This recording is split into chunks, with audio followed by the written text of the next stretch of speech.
Hace años atrás leí la historia de un señor que no me acuerdo su nombre, pero contaba cómo cuando allá en comienzos de la década del 80 la NASA abrió el programa espacial para gente fuera de la profesión de astronautas de ir al espacio, él se presentó y fue aceptado.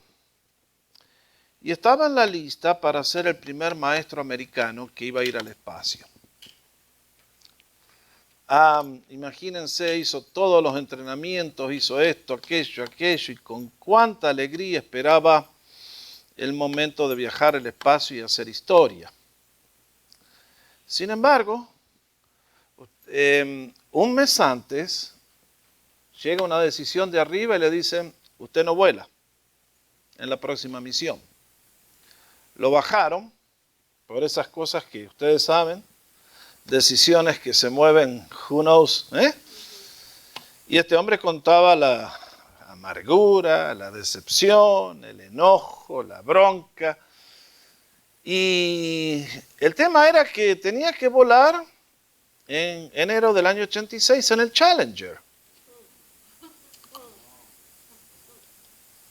Y ustedes se acuerdan qué pasó con el Challenger, ¿no es cierto?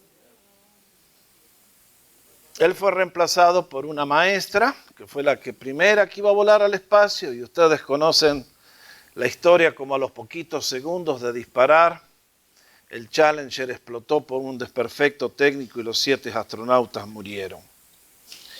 Y este hombre escribía diciendo, qué difícil que es aceptar la verdad de Romanos 8:28, que todas las cosas ayudan a bien a aquellos que aman a Dios. Pero que en el momento, cuando ocurren cosas como no podés volar, uno dice, pero ¿dónde está la mano de Dios? ¿Qué pasó? ¿Qué salió tan mal? Y sin embargo, el Señor que ve el futuro estaba evitándole una muerte prematura. Esta noche seguimos adelante en nuestro estudio que nos hemos propuesto y me voy a detener un par de minutos en el libro de Ruth, que lo mencionamos de pasada el martes pasado, y como ustedes y yo sabemos bien, hemos empezado el segundo gran bloque en el índice de la Biblia hispana, que son los libros históricos. Y hemos cubierto Josué, hemos cubierto Jueces, y Ruth es un apéndice dentro del libro de Jueces. En la Biblia hay solamente 2 libros que llevan nombre de damas. ¿Cuáles son ellos? Se lo conocen las chicas, Obviamente. Qué notable que los libros son como el día y la noche. Ruth es una mujer extranjera que llega a ser parte de la dinastía real de Israel y de ella va a venir el Mesías. Esther es una chica judía que le tocó servir en un país pagano en medio de circunstancias muy difíciles y brilló con esa luz tan característica que Dios le dio. Cuando ustedes y yo vemos la historia de Ruth es el polo opuesto de los Jueces. Creo que el Espíritu Santo nos quiso recordar que en el medio de las peores circunstancias y de los pantanos más horribles, Dios puede desarrollar flores hermosas. Porque ustedes vieron la historia de los Jueces y la leyeron, es una historia de declinación, de conflictos. Allá el poeta máximo de Argentina, se llamaba José Hernández, escribió una obra que se llamaba El Martín Fierro. Y una de las estrofas más conocidas de los poemas era, los hermanos sean unidos porque esa es la ley primera. ¿Siga, Suni? Porque si entre ellos se pelean, decía, se los comen los de afuera. Y efectivamente esa es la historia de Jueces, ¿no creen? Que en lugar de ver a las 12 tribus unidas, terminan en una guerra civil, y en lugar de conquistar a los territorios que el Señor les daba, vemos a los poderes extranjeros invadiéndolos a ellos y pelándoles todo, ¿no es cierto? Y uno dice, qué historia tan triste la de los Jueces, qué periodo tan feo. Y cuando uno encuentra la historia de Ruth, encuentra una historia completamente distinta. Ahora, en las notas de la primera semana, yo les entregué esta tabla. La tienen ustedes allí entre las cosas, entre los materiales sagrados que recibieron. Ahí está. Y vale la pena mencionar esto porque hoy venimos a un libro que los judíos lo ubicaron en otro sector. ¿Se dan cuenta? En la Biblia hebrea no está siguiendo a los jueces, sino que ellos que hicieron estas tres divisiones, la ley, los profetas y los escritos, la colocaron en el segundo grupo de escritos, que son los 5 rollos. Y entre ellos figura Ruth. Y lo interesante es que estos 5 libros, tienen un sentido especial. Los judíos, cuando tienen sus fiestas nacionales, en cada fiesta se lee un libro distintivo del Antiguo Testamento. Y Ruth se lee en la fiesta de Pentecostés. ¿Por qué Pentecostés? Porque Ruth refleja el mundo de la agricultura, de la cosecha, de la bendición, de la abundancia. Y la fiesta de Pentecostés es justamente lo que celebra.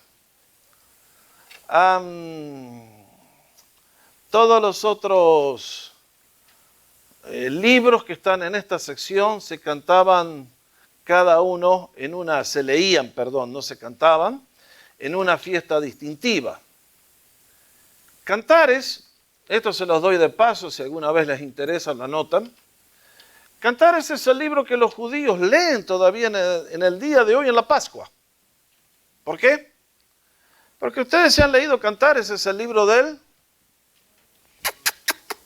amor y amor y amor y amor. Y entonces dicen, bueno, ¿qué nación amaba más Dios que Israel? Entonces, en la época de la Pascua leen Cantares. Lamentaciones lo leen en una celebración que no está en la Biblia, que le agregaron siglos después, cuando Jerusalén fue destruida. Y entonces leen Lamentaciones. Esteres celebran, ¿qué fiesta?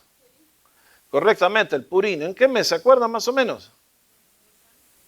Está cerquita Navidad esta, sí, diciembre, por ahí, la fiesta del Purín. No, ellos tienen una fecha especial para... no sé cuál es el nombre de la fiesta que tienen. Y Eclesiastés lo leen en la fiesta de los tabernáculos. Porque Eclesiastés es, la vida no vale la pena ser vivida, la pena todo vanidad de vanidad, se viene la muerte. Y entonces termina el ciclo anual, viene el invierno, y entonces leen Eclesiastés. Ahora, estamos a punto de hacer un cambio gigantesco en la historia judía. Y es que hasta aquí hemos visto esta gráfica histórica, la cronología de la nación, y estuvimos viendo que esta franja del medio representa la nación hebrea, ¿correcta? Y hasta aquí hemos estado en el periodo, aquí en amarillo, de los jueces. Acá estaba la salida de Egipto, el periodo de los jueces, y aquí abajo ustedes tienen el libro que cuenta la historia, ¿de acuerdo? Ruth correctamente lo ubicaron aquí porque es una historia dentro de este libro. Ahora, estamos a punto de hacer un cambio gigante, porque el periodo de los jueces va a terminar y va a comenzar la nueva etapa que está señalada arriba en vuestra gráfica que dice monarquía. Y los 3 libros que vienen a continuación, 6 libros en nuestro caso, primera y segunda, primera y segunda y primera y segunda, marcan justamente lo que es el comienzo hasta el fin de la monarquía hebrea. ¿De acuerdo? ¿Me van siguiendo? ¿Estoy bien? ¿Estoy hablando clarito? Muy bien. Bueno, entonces, volviendo al libro de Ruth.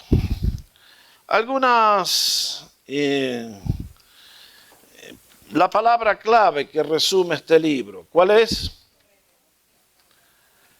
Providencia. Bueno, pongan la palabra providencia allí. Cómo Dios dio vuelta a todas las cosas de acuerdo a su sabiduría infinita para hacer que ocurriera algo que humanamente parece imposible. Cuando ustedes escuchan la providencia, ¿qué quiere decir esa palabra? Allá en la provincia de Santa Fe teníamos un pueblo que se llamaba Providencia.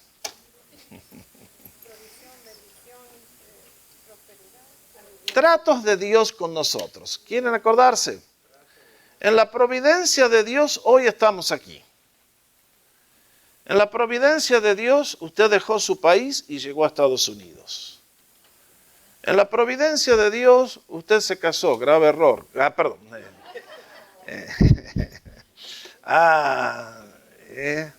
Bueno, ustedes saben, eso es lo que quiere decir. Y justamente como decíamos de Romanos 8:28, que ilustra, Ruth ilustra ese versículo de una manera muy notable. ¿De acuerdo? Que todas las cosas ayudan a bien a todos los que aman a Dios.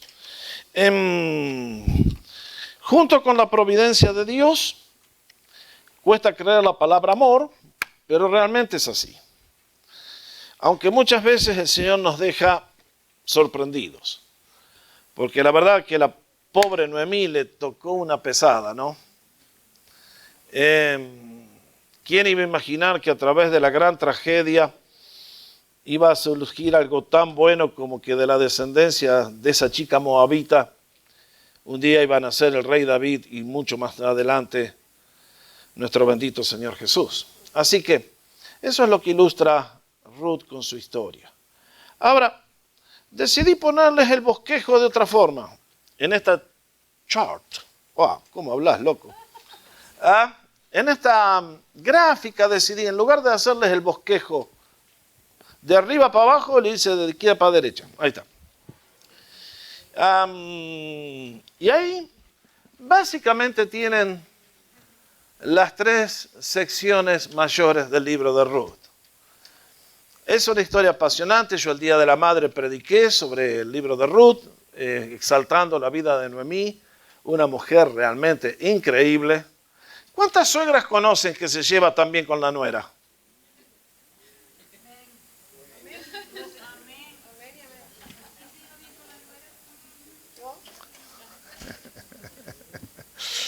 Las que se llevan bien son las que no tienen nuera. Entienden.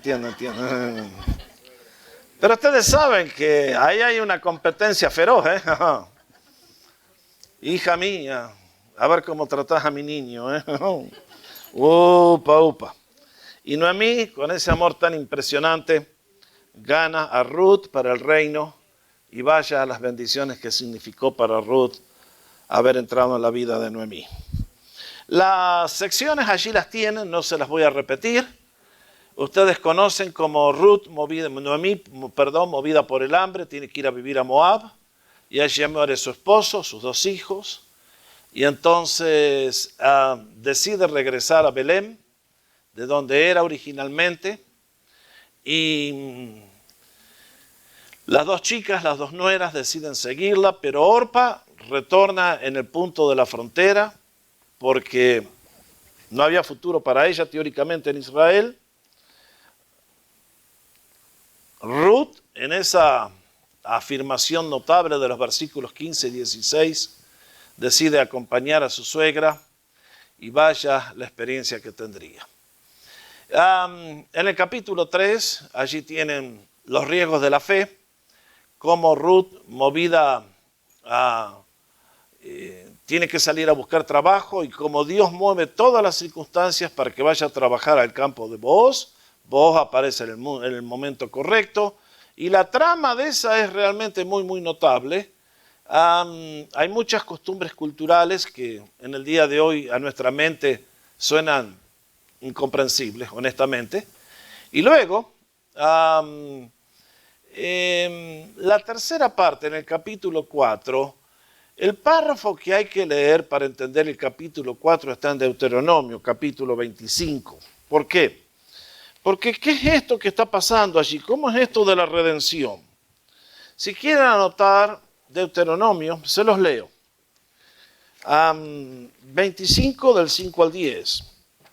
Deuteronomio 25 del 5 al 10. El tema de redimir la tierra, redimir una persona, estaba en Levítico, estaba en Números, estaba en Deuteronomio.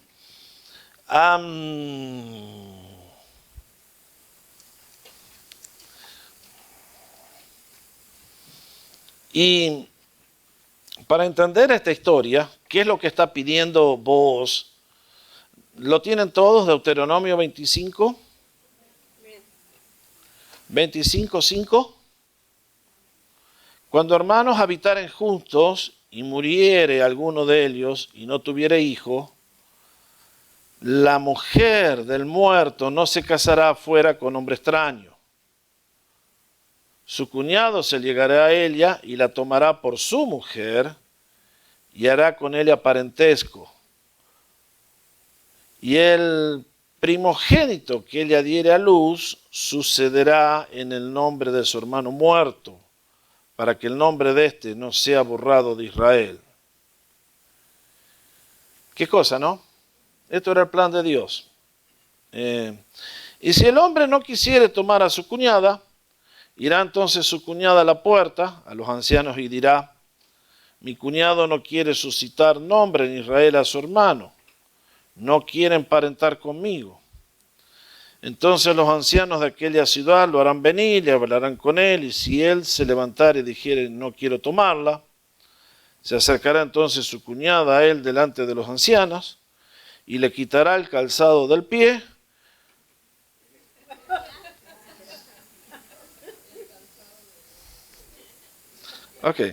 corramos un velo piadoso, y le escupirá en el rostro, y hablará y dirá: así será hecho el varón que no quiere edificar la casa de su hermano. ¿Se dan cuenta? Qué notable, ¿no? Esta ley siguió en vigencia hasta el tiempo del Señor.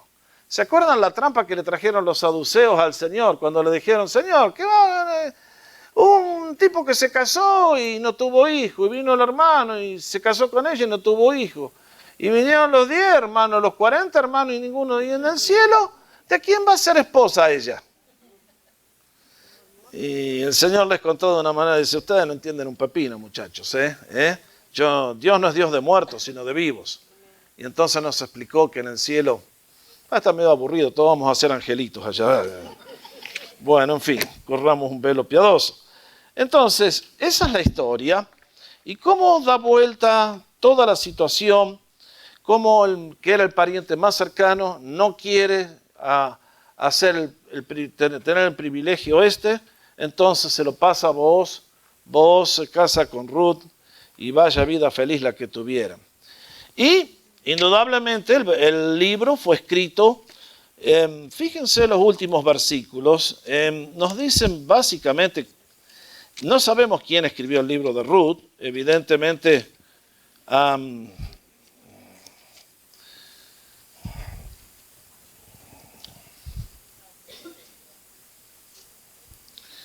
versículo 18 en adelante, 4:18 de Ruth.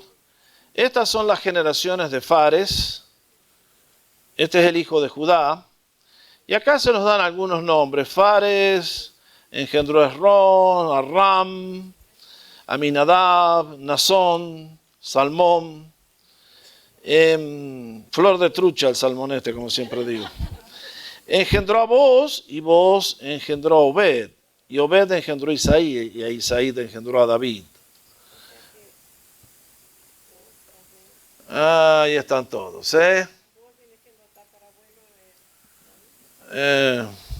bisabuelo, Boaz, Obed, Isaí y David. Bisabuelo, ¿no? Bisabuelo del rey. Y evidentemente el libro es escrito en algún momento cuando David está en plena gloria. Por eso, ¿para qué lo iban a escribir antes cuando a David nadie lo conocía? ¿Para qué lo van a escribir después cuando ya? Así que ese es el libro de Ruth. Es un libro que nos enseña la providencia de Dios, cómo Él da vuelta situaciones que en su momento parecen catástrofes amargas y los da vuelta para extender su reino. Muy bien, ¿vamos bien hasta aquí? Bueno, entonces, ahora vamos al próximo libro de la Biblia, que en este caso es Primera Samuel. Como les dije, en la Biblia hebrea, si ustedes ven, van a ver que están agrupados el libro de lo que es nuestro, los dos libros de Samuel y los dos libros de Reyes formaban una sola unidad. Tal es así que lo dividían en 4 grupos. Era primera, segunda, tercera y cuarta de reinos. Así se llamaba. Exactamente. Estaban tratando de contar lo que era el origen de la monarquía y la ida hasta el cautiverio. Ahora, vamos de vuelta a la cronología. ¿Dónde está la transparencia? Ah, aquí está. Muy bien. El libro de Primera Samuel, como nosotros lo tenemos en nuestra Biblia, va a contarnos. Es un libro de transición porque nos cuenta el tiempo final de los jueces, aquí en amarillo, y el comienzo de lo que es la monarquía hebrea. O sea, que ahora en Israel va a haber un rey. ¿Estamos de acuerdo? Y ustedes que han leído el libro, están familiarizados con esta historia, y básicamente es la historia de 3 grandes personajes. ¿Cuáles son ellos? Samuel, que es el último de los jueces y cierra el período. Saúl, que es el primer rey, y David, que es el segundo. Así que tenemos el último juez, el primer rey y el mejor de los reyes. ¿Estamos de acuerdo? Muy fácil.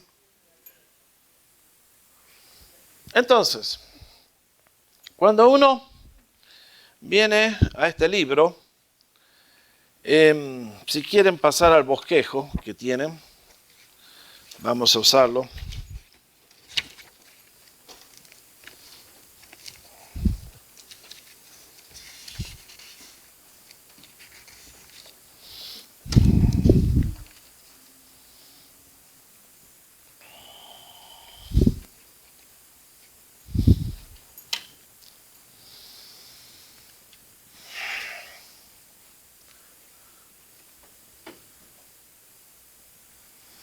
En la cronología estamos aproximadamente en este siglo aquí, entre el año 1100 y el año 1000 antes del Señor.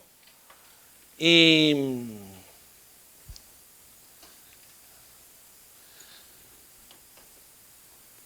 el libro nos va a contar entonces la finalización de este periodo. Y creo que es importante que leamos el capítulo 8 en esta noche, porque es el capítulo que hace la transición entre lo que fueron los jueces y lo que vino después.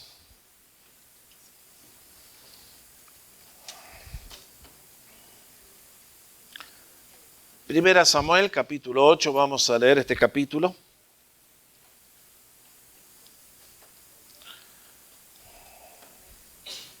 ¿Lo tienen todos?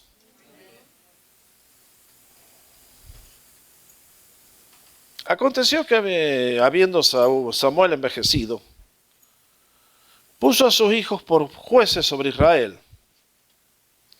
Y el nombre de su hijo primogénito fue Joel, y el nombre del segundo Abías, y eran jueces en Berseba. Eso está al sur. Pero no anduvieron los hijos por los caminos de su padre, antes se volvieron tras la avaricia, dejándose sobornar y pervirtiendo el derecho. Entonces los ancianos de Israel se juntaron y vinieron a Ramá para ver a Samuel. Y le dijeron, he aquí, te tienes que teñir el pelo, Samuel, y tus hijos ya no andan más en tus caminos, por tanto, constitúyenos ahora un rey que nos juzgue como tienen todas las naciones. Pero no agradó a Samuel esta palabra que dijeron, danos un rey que nos juzgue. Y Samuel oró al Señor. Y dijo el Señor a Samuel, oye la voz del pueblo en todo lo que te digan, porque no te han desechado a ti, sino a mí me han desechado, para que no reine sobre ellos. Conforme a todas las obras que han hecho desde el día que los saqué de Egipto hasta hoy, dejándome a mí sirviendo a dioses ajenos, así hacen también contigo. Ahora pues oye su voz, mas protesta solemnemente contra ellos y muéstrales cómo les tratará el rey que reinará sobre ellos. Y refirió Samuel todas las palabras del Señor al pueblo que le había pedido rey. Dijo pues, así era el rey que reinará sobre vosotros. Tomará a vuestros hijos y los pondrá en sus carros y en su gente de a caballo para que corran delante de su carro. Y nombrará para sí jefes de miles y jefes de cincuentenas, los pondrá a sí mismo a quear en sus campos y cieguen sus mieses, y a que hagan sus armas de guerra y los pertrechos de sus carros. Tomará también a vuestras hijas para que sean perfumadoras, cocineras y amasadoras. Asimismo tomará lo mejor de vuestras tierras, de vuestras viñas y de vuestros olivares y los dará a sus siervos. Diezmará vuestro grano y vuestras viñas para dar a sus oficiales y a sus siervos. Tomará vuestros siervos y vuestras siervas, vuestros mejores jóvenes y vuestros asnos, y con ellos hará sus obras. Diezmará también vuestros rebaños y seréis sus siervos. Y clamarán en aquel día a causa de vuestro rey que os habréis elegido, mas Jehová no les responderá en aquel día. Pero el pueblo no quiso oír la voz de Samuel y dijo, no, sino que habrá rey sobre nosotros. Y nosotros seremos también como todas las naciones, y nuestro rey nos gobernará, y saldrá delante de nosotros y hará nuestras guerras. Y oyó Samuel todas las palabras del pueblo, y las refirió en oído del Señor. Y Jehová dijo a Samuel, oye su voz, y pon rey sobre ellos. Entonces dijo Samuel a los varones de Israel, vaya cada uno a vuestra ciudad. Bueno, muy bien. Ustedes notan un problema aquí. El plan de Dios era, dijimos, la teocracia, el gobierno de Dios. ¿Se acuerdan que lo dijimos a eso hace unas clases atrás? O sea, cuando el pueblo necesitaba ser guiado, Dios levantaba un libertador, Dios levantaba un juez. ¿Quién encontró a Gedeón? Nadie estaba buscando a Gedeón. Dios lo sabía quién era y lo buscó y lo llamó y lo puso a trabajar y hizo el milagro que él hizo. ¿Quién estaba buscando a Samson? Nadie buscaba a Samson. Fue Dios el que lo capacitó y le dio la fuerza y lo hizo la persona que hizo en el momento para liberar a la nación de los filisteos. Y ese era el plan de Dios, ser él el que gobernaba a través de agentes que él, que conoce a todos mejor que nadie, podía elegir a aquellos que eran sus mejores instrumentos. Y bueno, aparece Samuel y es interesante, algunos piensan que vivieron más o menos en la misma época de Sansón, por eso aparecen juntitos por acá. Lo cierto es que Samuel, ustedes ven, es el único juez que prácticamente tuvo una influencia nacional. Nos cuenta el libro aquí de Primera de Samuel que él hacía un circuito y recorría toda la nación oficiando como juez. Y durante la época de Samuel, la nación alcanzó un punto de mucho poderío. ¿Por qué? ¿Porque incrementaron sus caballos? No. ¿Porque tuvieron un ejército mayor? No. Una de las historias más apasionantes y que nunca se lee es la historia de Primera de Samuel capítulo 7. Porque la nación estaba a punto de ser barrida y entonces, hartos ya de fracasar espiritualmente, le dicen a Samuel, Samuel, queremos volver al Señor, ¿cómo hacemos? Y Samuel les dice, bueno, dejen todos los ídolos, vamos a hacer una gran reunión y ese día el Señor les va a bendecir. Y cuando el pueblo se reunió para adorar a Jehová, vinieron las noticias. Los filisteos nos invaden.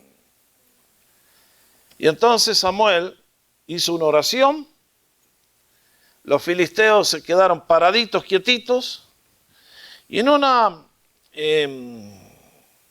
versículo 13, 7:13, márquenlos, es un versículo que para mí es apasionante.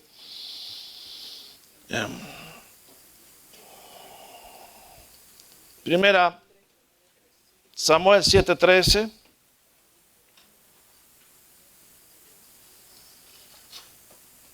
Vean lo que hace Samuel por la nación.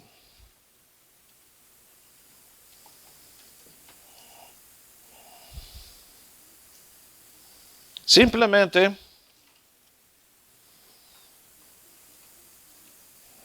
si lo quieren leer en el versículo 9, y clamó Samuel a Jehová por Israel, y Jehová le oyó.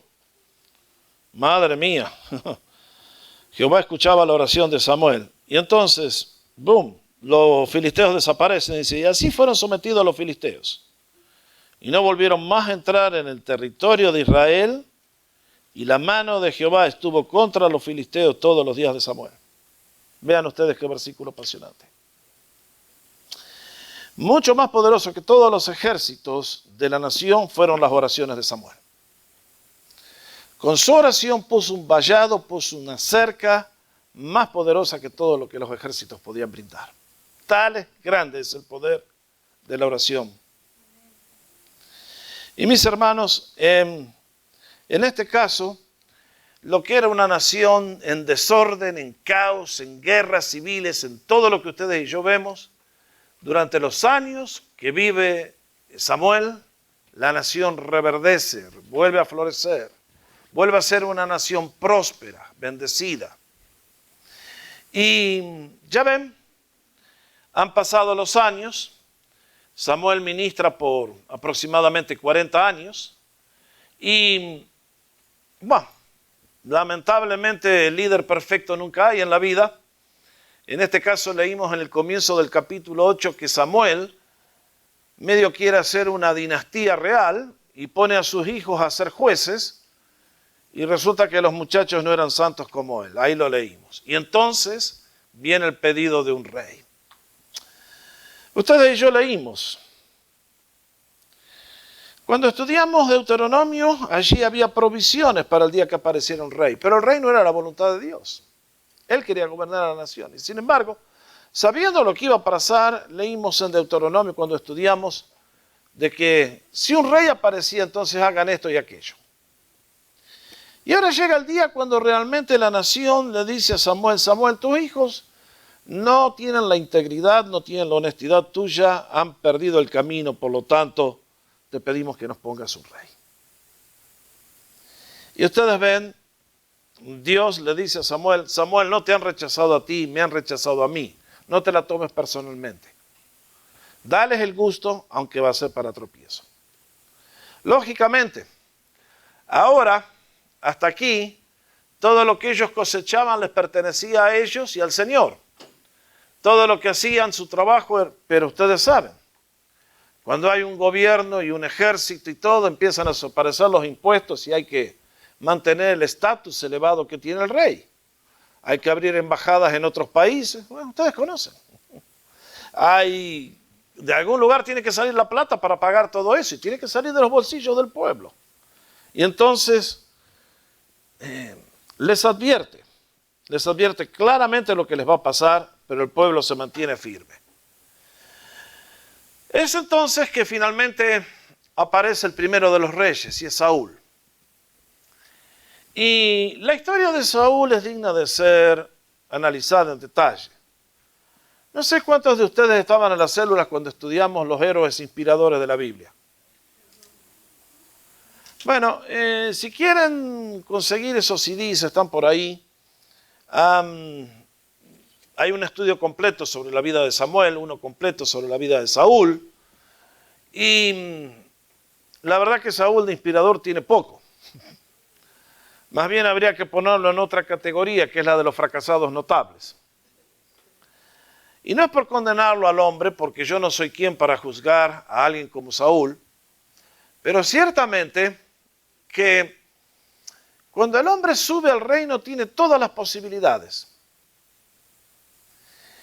La nación está en paz, los filisteos están controlados, la nación está próspera como nunca, y sin embargo, de a poquito los filisteos comienzan a prevalecer por el desorden que se comienza a generar. Todo lo que Samuel ganó, Saúl lo perdió. Tal es así que cuando David toma el reino, la nación está a punto de desaparecer. En esos breves años que Saúl gobernó, llevó a la nación para atrás, para atrás, para atrás, para atrás, para atrás y para abajo. Ahora, muchos cuando leen la muerte de Saúl, dicen, ese hombre no tiene que haber sido convertido, porque Saúl se quita la vida. Y hay gente que dice, bueno, un creyente no puede cometer suicidio. El problema es que, claro, si usted lee el final, va a tener la perspectiva equivocada. Porque cuando uno lee la vida de Saúl, uno encuentra un muchacho con unas cualidades muy notables. Era un tipo humilde, era un tipo valiente, era un tipo con un fisicacho impresionante, de hombros para arriba, dice la Biblia, era más alto que todos los muchachos de Israel. Hubiera sido un buen jugador de hockey. ¿Eh? No, ustedes no miran hockey, por eso no entienden el chiste. Ahí está. Tenía un montón de cualidades notables, Saúl, muy positivas. Pero algo estaba mal en su ser interior, acá en este lugar que se llama el corazón. Y cuando finalmente llega al trono y es sometido a las pruebas que Dios nos pone a todos, falló una, falló otra, falló la otra. Y finalmente, Dios no le tuvo mucha paciencia a Saúl. Y le bajó el pulgar y le dijo, a este no lo quiero más en el reino. La historia la encuentran en 1 Samuel, capítulo 15. Ese es un capítulo donde creo que vale la pena mencionarlo una vez más, hermanos, la importancia que Dios le da a la obediencia cuando nos dice algo que debe ser clarito, como Samuel le dijo a Saúl. Samuel seguía siendo el profeta,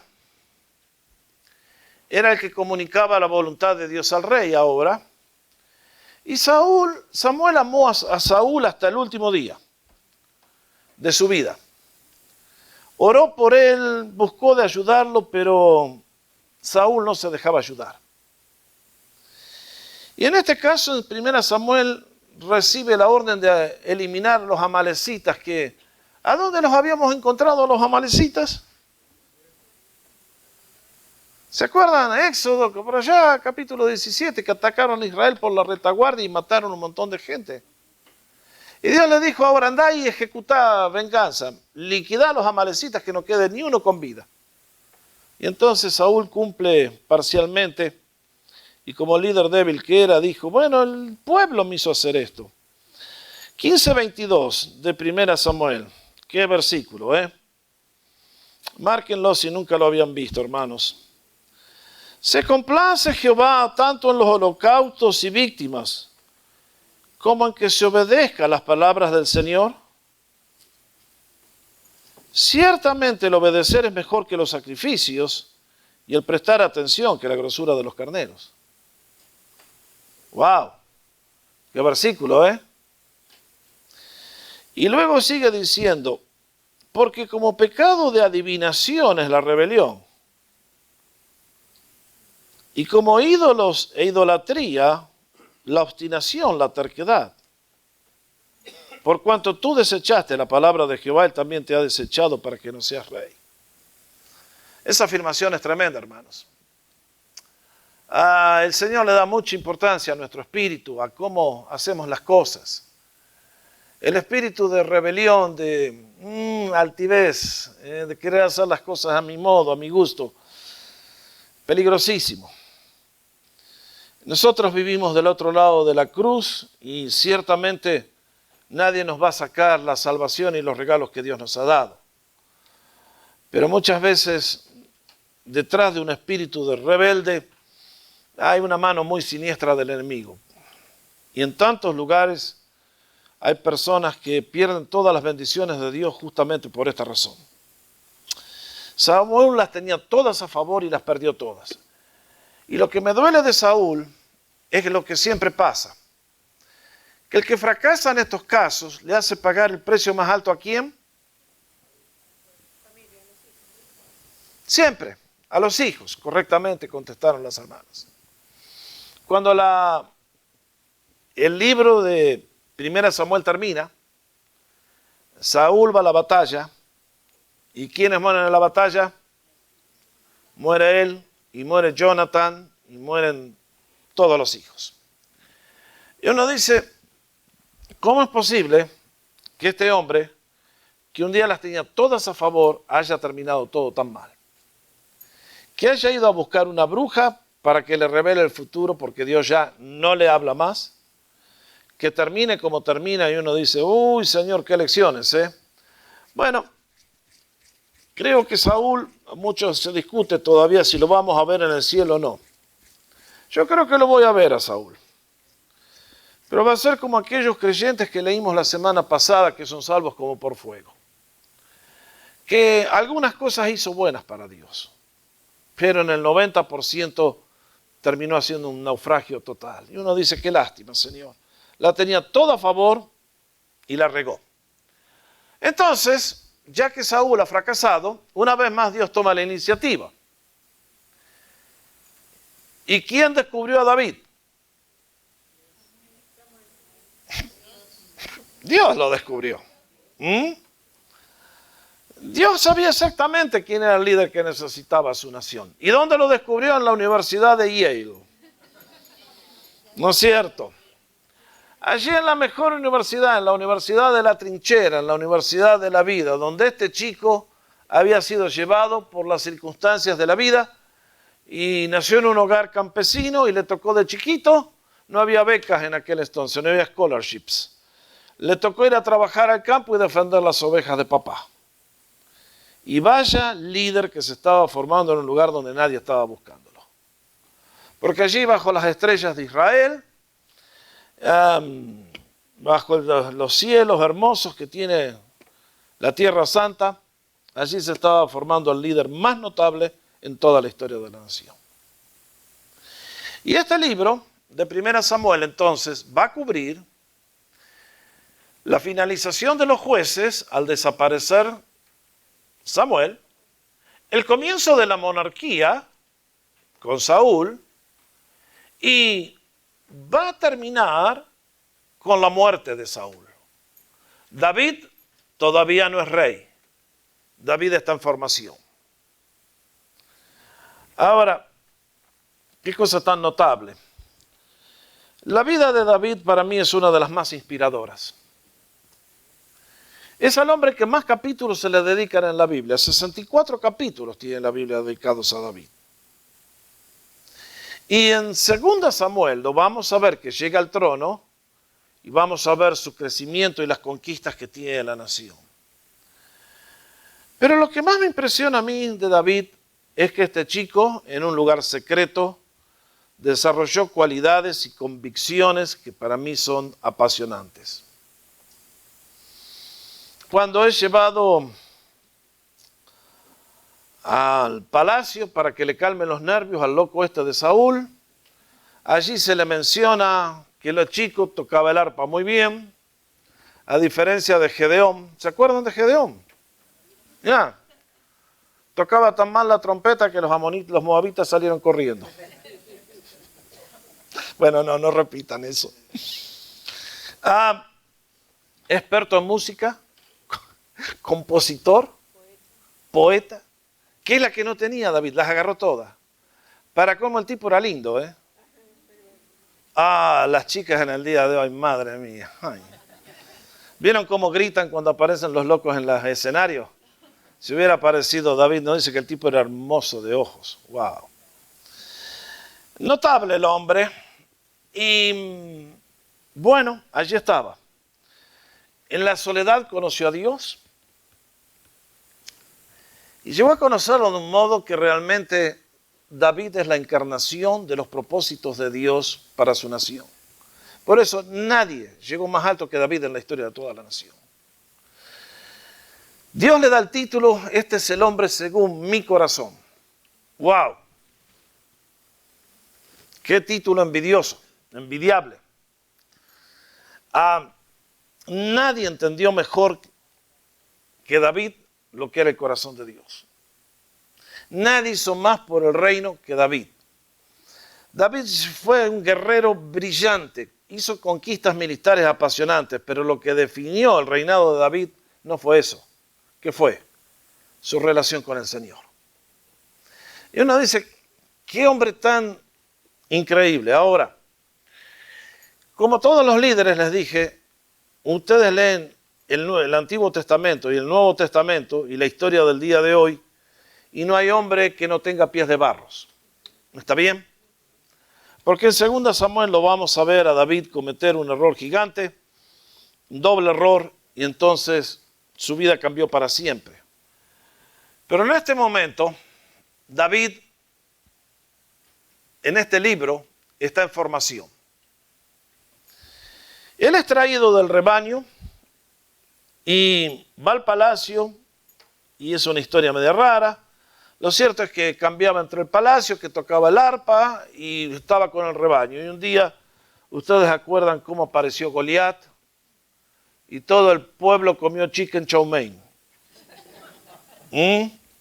Con el grandulón nadie se quiso meter y todos retrocedieron. Me dejé la leche en el fuego, tengo que volver a casa, disculpen. Y nadie le daba la talla para enfrentar a Goliat. Y el que era de hombros más alto que todo Israel, ¿quién era? Saúl. Y a Saúl, como tenía problemas internos, Goliat lo sobrepasaba. Entonces ustedes y yo nos encontramos con que David, que es un chico adolescente, aparece en la escena y ustedes saben cómo terminó la historia, ¿no es cierto? Ahora, una de las cosas que más me interesa a mí es que David, cuando estaba en el campo solito, cuando nadie lo veía, él estaba desarrollando habilidades y cualidades muy notables, ¿no? A ver si mi memoria no me falla.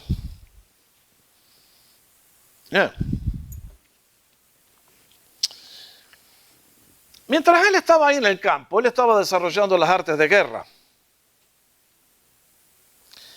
Y ustedes notaron, cuando aparece aquel monstruo, que dice que tenía una coraza y el casco y todo, y que estaba todo recubierto de chatarra, todos lo vieron venir y se asustaron. Y David, sin embargo, dijo, qué blanco tan grandote, ese no le puedo ahorrar el piedrazo. Y si ustedes prestan atención, ¿cuántas piedras fue a buscar al arroyo David? 5. Sabía que no tenía muchas chances. Si erraba la primera, en la segunda ya Goliat lo tenía encima, no iba a tener mucho tiempo para poner la segunda y tirar. Pero por la duda agarró 5. Ahora, busquen Jueces 20:16. Porque esto a mí me habla de dedicación. Me habla de hacer la tarea cuando nadie te ve. Cuando nadie te va a aplaudir y cuando nadie te va a decir grande, grande, grande, Acá nos cuenta algo que estaba dentro de la tribu de Benjamín, que creo que refleja lo que David debe haber estado haciendo todos los días de su vida.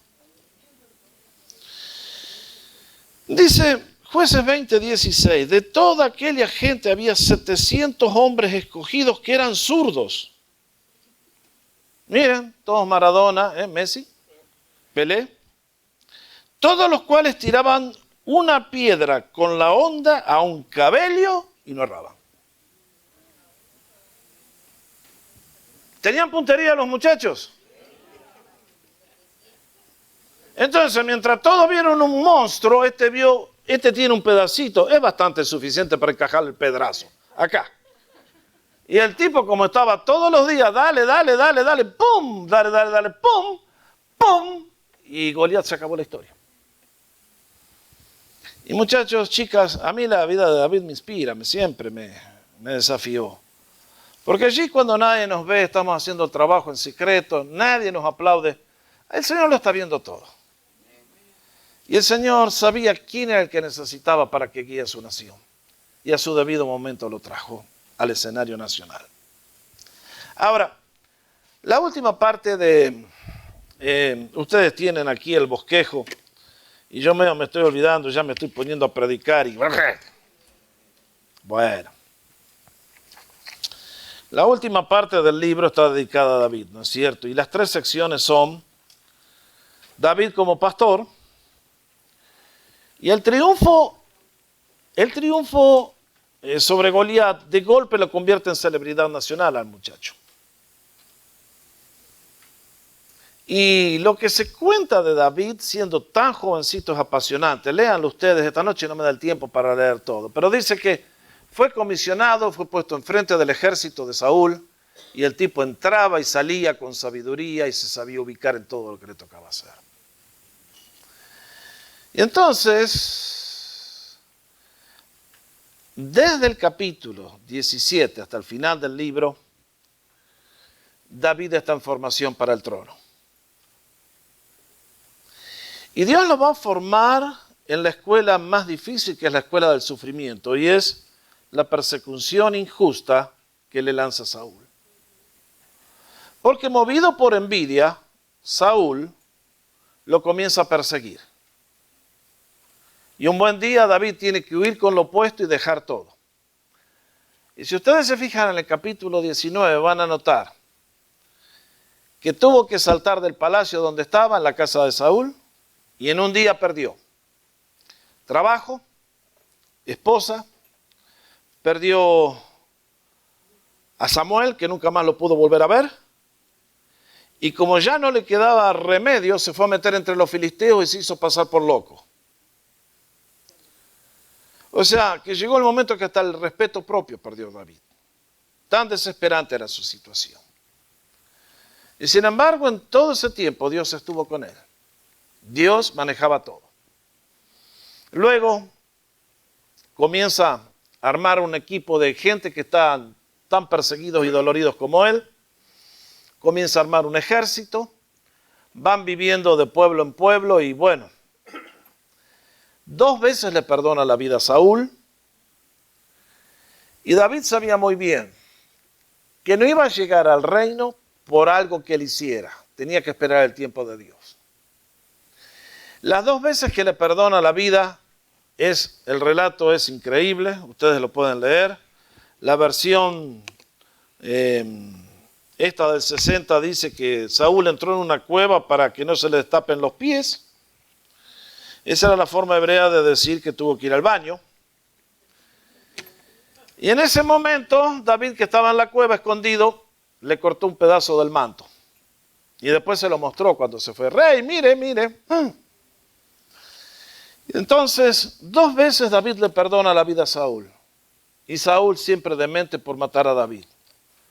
Y bueno, la historia termina declinando Saúl y finalmente llega el momento cuando David, lo vamos a ver la semana que viene, sube al trono nacional. Primero sobre 2 tribus, luego sobre todas las tribus, recibió la aclamación y el reconocimiento de toda la nación. Cuando uno lee estas historias dice, Señor, realmente que tu providencia es grande. Tú conoces a todos tus hijos, tú ves nuestro corazón al derecho y al revés, sabes todo lo que hay en nuestra mente, en nuestro espíritu. A ti no te podemos engañar nunca y por lo tanto, ayúdanos a caminar cada día rectamente delante de tus ojos. Hay vidas como Ana, que ora y nace Samuel. Y Samuel crece y sirve y es un líder notable. Saúl, cualidades muy notables, excelente muchacho, termina haciendo un desastre completo.